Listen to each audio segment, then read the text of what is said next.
Salut à tous les amis, j'espère que vous allez bien. Bienvenue au Billet Auto. Aujourd'hui, je suis avec Hugo. Je vous le présente pas trop, même si effectivement le but de cette vidéo est aussi de le présenter. Je vais vous présenter plutôt ce format, c'est une première. C'est un format que j'aimerais développer sous d'autres formes après. Je vous expliquerai pourquoi dans une prochaine vidéo, je pense. C'est un format où on va parler un petit peu. On superposera peut-être quelques images pour illustrer des trucs, mais on va parler et on va découvrir une personne à travers l'automobile ou à travers son monde propre. C'est pas forcément réservé aux gens qui sont dans l'automobile, c'est réservé aux gens qui sont proches de moi ou que j'ai envie de découvrir ou que j'ai envie de vous montrer. Voilà, parce que c'est des gens que je trouve inspirants, rigolos, avec qui j'adore travailler ou qui sont pour moi des inspirations ou des références. Voilà, aujourd'hui c'est le pilote, on va dire, le test. Je suis pilote moi? Non. Ah non, le pilote, la vidéo, d'accord. Voilà, non, le pilote, c'est pas toi. Excusez-moi. Ouais, pardon, excusez-moi. La référence, évidemment. D'ailleurs, tu viens de me donner une idée de question. Ah, effectivement, qu'il va falloir que je rajoute parce que là, on est en train de le noter. Alors, comme je vous disais, le but, c'est vraiment de vous présenter une personne et on va commencer avec Hugo. On va commencer avec Hugo. Tac. Bonjour. Hugo Misana, les amis. Pour ceux qui ne le connaissent pas, présente-toi Hugo. Hugo Misana, nom, âge, profession, numéro de sécurité sociale, casier judiciaire, deuxième niveau. Enfin voilà. Ok, donc Hugo Misana, j'ai 31 ans. Je suis photographe professionnel dans l'automobile. Et puis je te connais depuis à peu près 4-5 ans, je crois. On se connaît depuis 4-5 ans à peu près maintenant.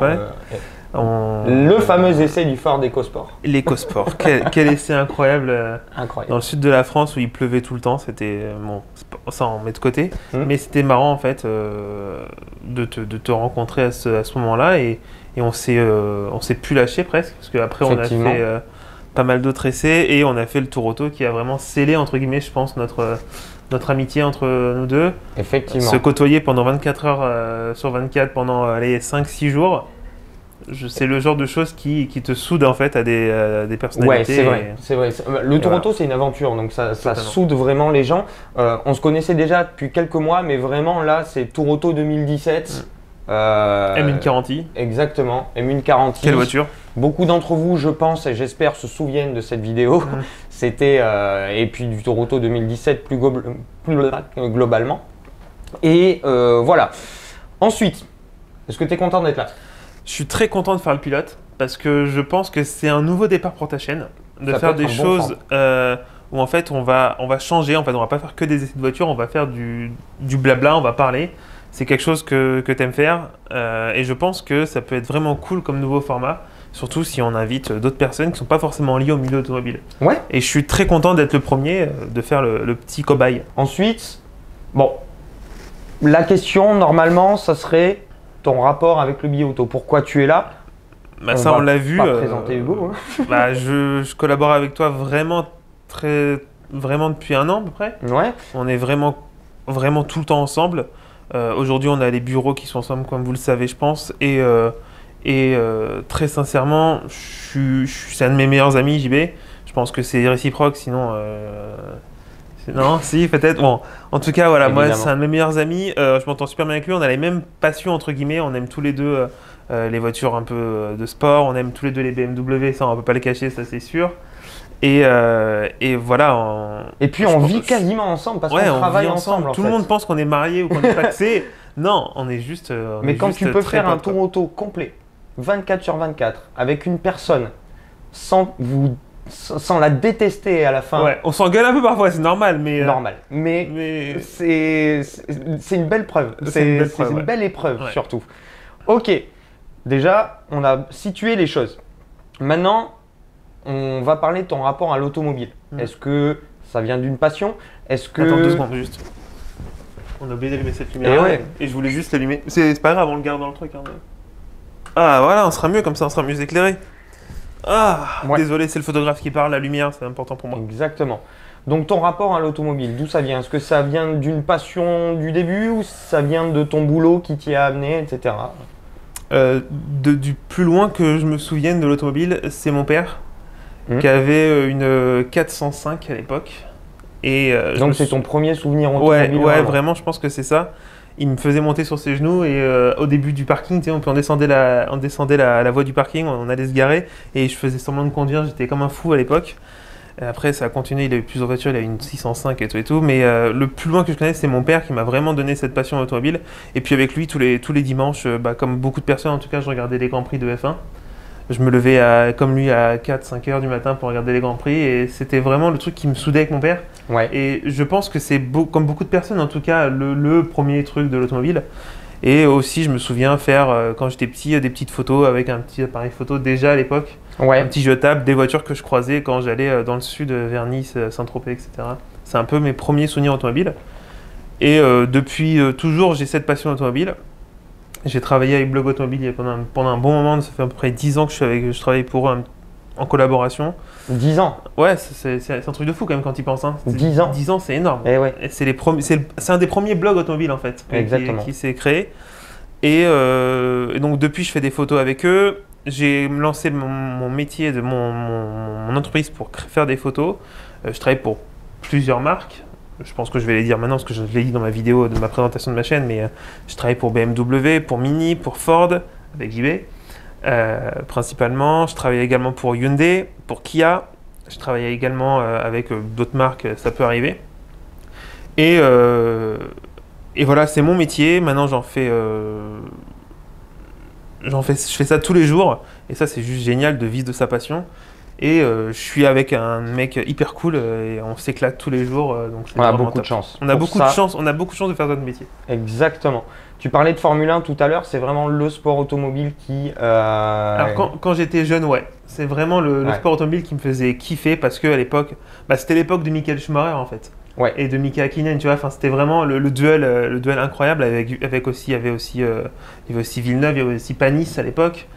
Et c'était vraiment le truc, mais maintenant, de plus en plus, je suis de plus en plus sur le rallye, parce que je trouve ça très impressionnant, et je revois d'anciens rallyes à l'époque, avec Vatanen, avec le groupe B, voilà, l'époque était juste impressionnante, et à l'époque, j'avais beaucoup moins cette vision du rallye, et le WEC, parce que pour avoir fait les 24 heures du Mans en tant que photographe de bord de piste, je peux dire que c'est juste impressionnant, et on se rend pas compte à quel point c'est des machines, des types.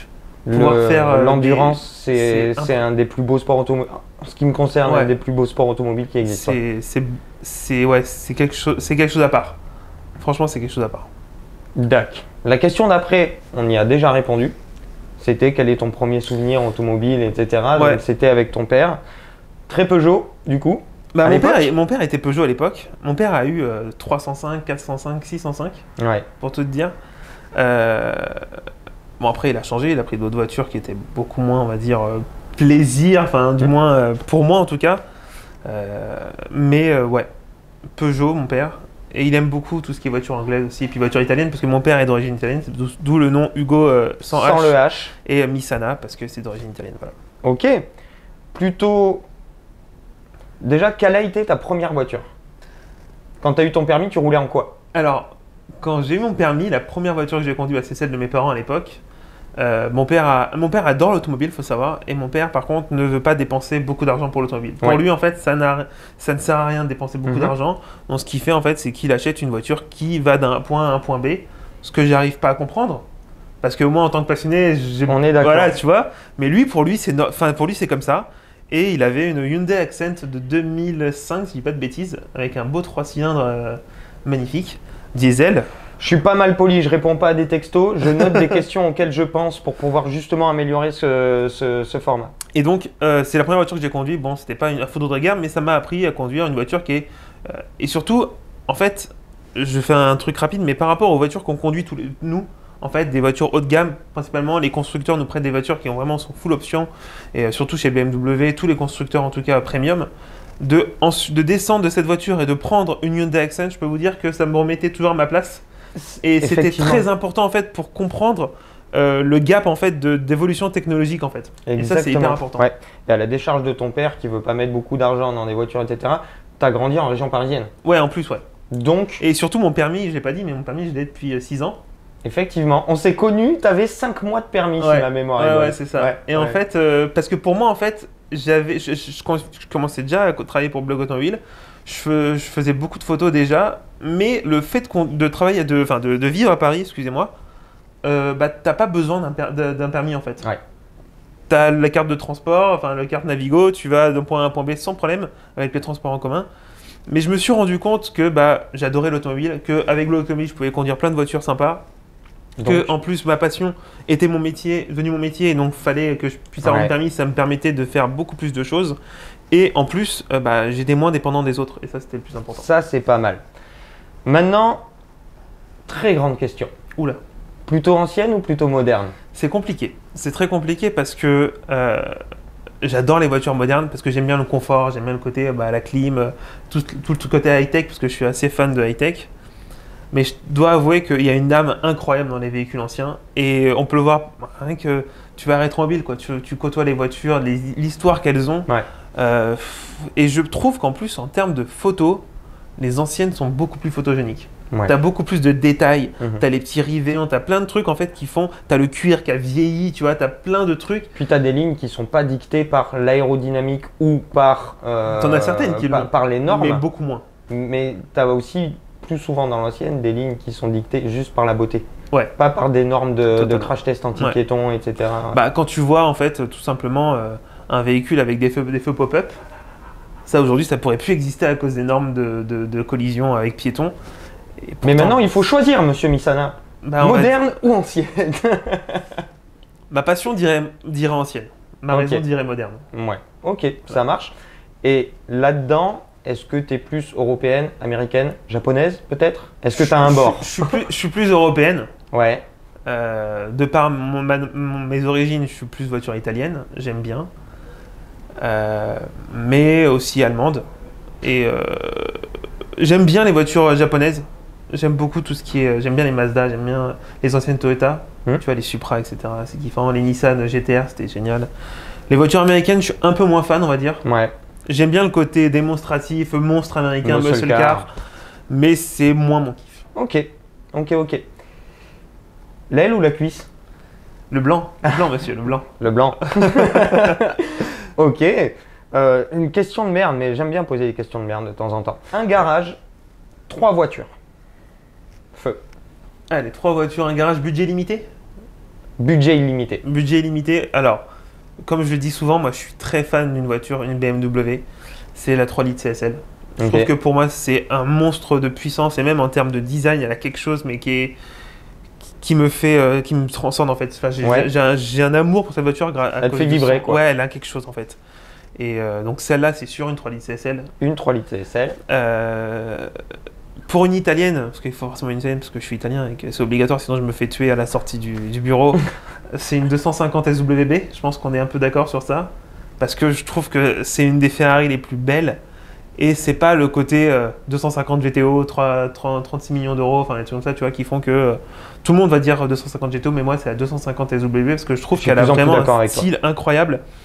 Et ce côté petit cul bien rond, j'adore. On adore. Ça me fait kiffer. On adore. Et la dernière, on va prendre une voiture qui peut être pour tous les jours. Et on va aller sur. Ouais, c'est bien d'avoir un daily parce que tu es parti sur 2 anciennes. Ouais. Et on va prendre un daily, on va prendre une M2. Une M2 tout simplement. M2. M2 compétition, M2 CS ou M2 tout court? Allez, pour pas faire comme toi, je prendrais une compétition. Je sais que tu préfères la normale, toi. Mais parce que en fait, c'est bien pour tous les jours, qu'on a quand même un super moteur. Moi, j'aime bien la M2. Pourquoi? Très simple, ça va être très vite. On a 2 places à l'arrière, enfin on a 4 places en tout cas pour s'asseoir. On a un grand coffre et une propu. C'est tout. Ok. Et un 6 cylindres. C'est beau. Et donc, ton métier, c'est photographe. Ouais. Automobile, t'as pas toujours fait de l'automobile? Non. Tu as fait aussi beaucoup de choses. Du portrait, tu as travaillé dans un labo? Alors, j'ai pas travaillé dans un labo, j'ai travaillé dans un studio photo. Pardon. Ouais, un studio photo pour les particuliers. Je suis resté 5 ans, 6 ans, 5 ans. 5 ans chez eux, en fait. C'était un studio qui faisait des photos pour les particuliers. Donc, c'était les photos de femmes enceintes, bébés, tous les gens en fait qui sont pas du tout habitués à se reprendre en photo. C'était mon métier de faire ça. Donc le fait de guider, ça a été vraiment très compliqué pour moi au début, mais ça m'a appris beaucoup de choses. Ça m'a appris à cadrer, ça m'a appris des choses que je ne connaissais pas parce que j'ai pas fait d'école de photo. Oui, ça a été ta formation Ça a été globalement. ma passion, ma formation, ouais, exactement. Et j'ai appris énormément de choses dans ce studio. Et surtout, ça m'a appris à me décoincer. J'étais très timide à l'époque. Et ce métier, ce job m'a vraiment lancé dans la photo. Ça a été d'ailleurs très formateur parce qu'il faut le voir bosser maintenant. Il faut le voir diriger parce que dans le métier, on a l'occasion, nous deux, et surtout toi d'ailleurs, de faire aussi des photos et des images avec de l'humain. Ouais, du Et lifestyle. les humains, c'est très compliqué à placer en photo, etc. C'est pas que les gens n'écoutent pas, Non. c'est que quand tu as une vision de photographe précise, il faut vraiment que cette personne donc, soit guidée de manière très précise. Et effectivement, faut le voir faire. Donc ça a été vraiment ta formation. Tu n'as pas vraiment de C'est ma formation dans formation. la photographie en dehors de ton expérience. Tu as Ouais, appris sur le tas Exactement. globalement. J'ai appris sur le tas, donc le studio, et puis, comme je dis dans ma vidéo, le spotting avec mon pote Julien, où tu parcours les rues dans Paris toute la journée, tous les dimanches, tous les jours de vacances, pour choper des voitures dans les beaux quartiers et faire des photos, des tailles, et même dans la rue, des voitures. Faudrait incruster quelques photos de spotting que tu as faites Ouais. à l'époque déjà. Comme ça situe un petit peu aux gens le niveau qu'il y avait déjà à l'époque et qu'on ne parle pas juste d'amateurisme, mais qu'on parle sur une bonne carrière qui est en train de se créer, à mon avis, les amis. C'est principalement la photo qui t'a amené dans le monde de l'automobile aujourd'hui. Ouais. Ok. Quelles ont été tes influences, tes références en fait dans qui ou quoi t'a amené à faire ça, Bah, il n'y en a pas vraiment en en faire fait. ton métier quoi. Honnêtement, il n'y en a pas vraiment. En fait, si j'ai vu des gens travailler, j'ai des gens en fait que je respecte dans le travail parce qu'ils arrivent à faire des images que je ne pourrais, je pense, jamais faire.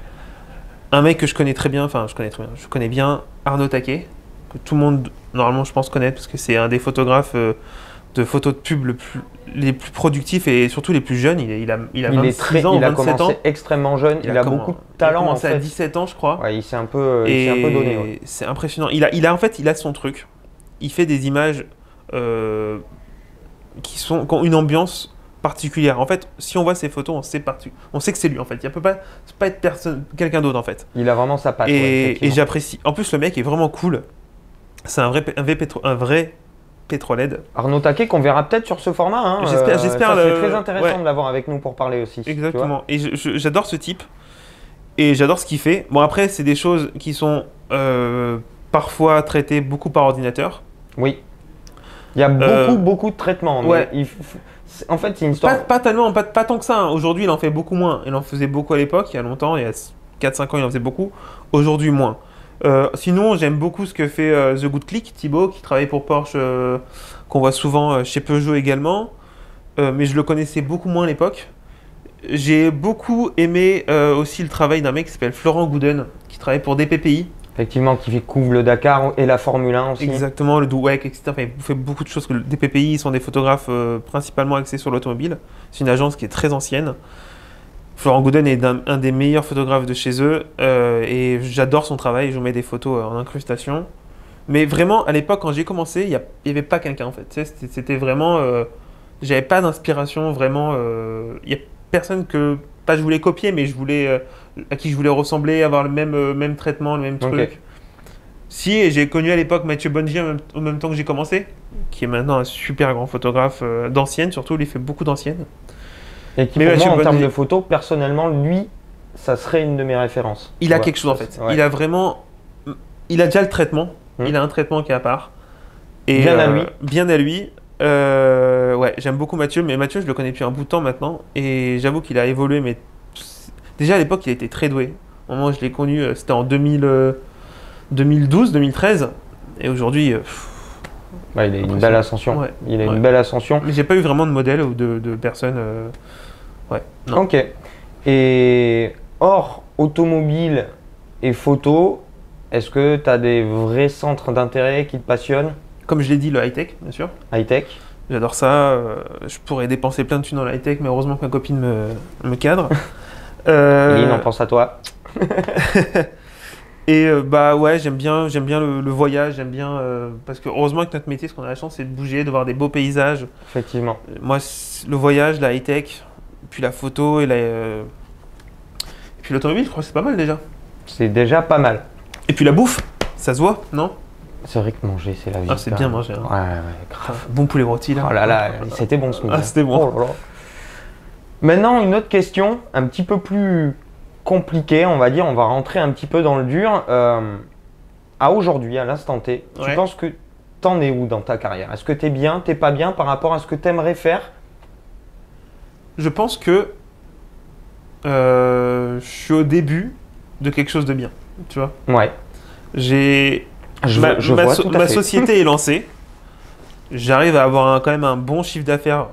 Malgré le Covid, j'ai vraiment fait une bonne année 2020. Mais je pense que je peux aller beaucoup plus haut et juste pas m'arrêter à la photo. Tu vois, j'ai envie de développer autre chose. Je ne vais pas m'étaler aujourd'hui ici sur ça, mais j'ai des idées d'aller plus loin. On le verra sur sa chaîne, ça. Peut-être, je sais pas, on verra. Peut-être. Non, mais en fait, ouais, très clairement, pas qu'en photo en fait. J'ai envie d'aller plus loin que la photo. Tu vois, la photo c'est génial, ça me fait kiffer et tout.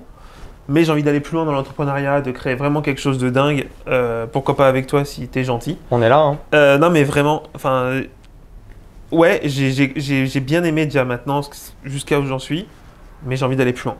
Donc là, t'es bien. Je suis bien. Mais c'est que le début. Ah, mais j'en veux toujours plus. Ok, mais c'est bien. C'est l'ambition, c'est important. Je veux ma M2 et ma 3 litres CSL. Exactement. Et dans la vie perso? Tout va bien. Je suis avec madame, ça se passe super bien. C'est génial, ça va faire. Dans ta vie perso, pour toi aujourd'hui, t'es accompli, t'es bien. Je suis hyper heureux. Franchement, pour moi, c'est une des clés de pouvoir progresser. Bah, le truc en fait, c'est que professionnellement, c'est d'être bien aussi dans sa vie perso. Bah, en fait, le truc, c'est que t'as quelqu'un sur qui te reposer. Ouais. Et t'es plus en train de papillonner et tout et tout. T'es dans ton truc. Tu sais que quoi qu'il arrive, enfin, quoi qu'il arrive, parce que forcément, il faut faire des efforts pour la personne avec qui t'es, mais tu sais qu'il y a quelqu'un qui va être toujours avec toi pour te soutenir. Tu vois, et ça, c'est le plus important. Ok, bah, ça c'est entièrement d'accord.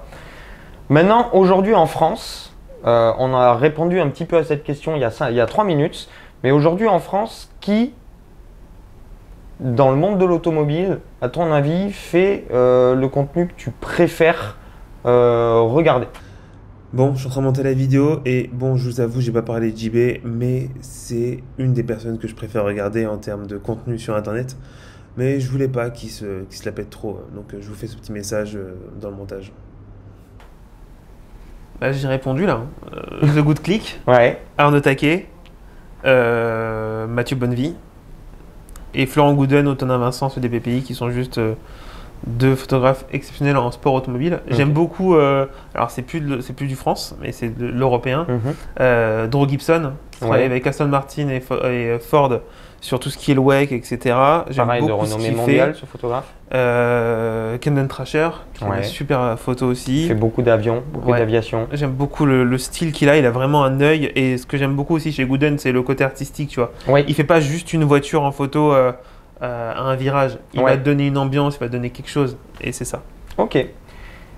Toujours à aujourd'hui, qu'est-ce que tu penses de la situation de l'automobile en France et dans le monde plus globalement, mais vraiment en France? Bah, dans le monde, ça va, on va dire, même si ça pourrait être beaucoup mieux. Par contre, en France, c'est la galère, quoi. Même moi, rien que déjà les malus, etc., on sait que c'est la misère. On a 20 000, 30 000, bientôt peut-être 40 000, enfin c'est n'importe quoi. Mais en fait, ils sont en train de tuer un milieu, enfin je fais un petit aparté, mais ils sont en train de tuer un milieu qui est la passion automobile. Une voiture qui est comme, par exemple, on va prendre un exemple tout bête, mais la Mustang, où elle va être multipliée par 2 au niveau du prix, juste avec le malus. C'est pas la voiture que tu conduis tous les jours, c'est la voiture que tu vas conduire le week-end. C'est pas la voiture qui va polluer le plus en fait. Exactement. Donc en fait, il faut qu'ils comprennent ce truc-là en fait. Il faut qu'ils comprennent que c'est pas une voiture passion qui va polluer le plus. Et en plus, le truc qui est bête, c'est que les gens vont pas acheter cette voiture-là, mais ils vont, au final, s'ils l'achètent pas, ils vont pas faire le plein et ils récupèrent de l'argent où sur les pleins d'essence, tu vois. Il y a 10 000 explications. Il y a 10 000 explications et tu te dis mais pourquoi en fait ils sont aussi autophobes. En France, on est autophobes. C'est vraiment dommage. Vraiment, moi, ça me fait de la peine parce que on est un des pays qui a les plus beaux paysages, les plus belles routes, tu vois. Et en plus, un truc tout bête, mais il y a encore eu quelques petits trucs là cette semaine sur Twitter, je sais pas si tu as pu voir, mais les gars, en fait, les cyclistes, alors j'ai rien contre les cyclistes, hein, même si ils m'énervent à Paris, mais il se bute en fait à aller voir toutes les publications des marques d'automobile, des patrons d'automobile et tout, et à les critiquer en mode vous n'avez pas le droit de rouler là, vous n'avez pas le droit d'être là et tout et tout. Et c'est un gros frein pour moi en termes de métier. On a l'ARPP qui nous fait chier quand on fait des images, parce qu'on ne doit pas faire des images là où... ARPP et FNE. Ouais, mais en France fait... Nature Environnement. Et en fait, on doit respecter genre une voiture sur une place de parking, on doit respecter quand on fait des photos, enfin, des trucs, mais... Ouais, cette photo, elle passe.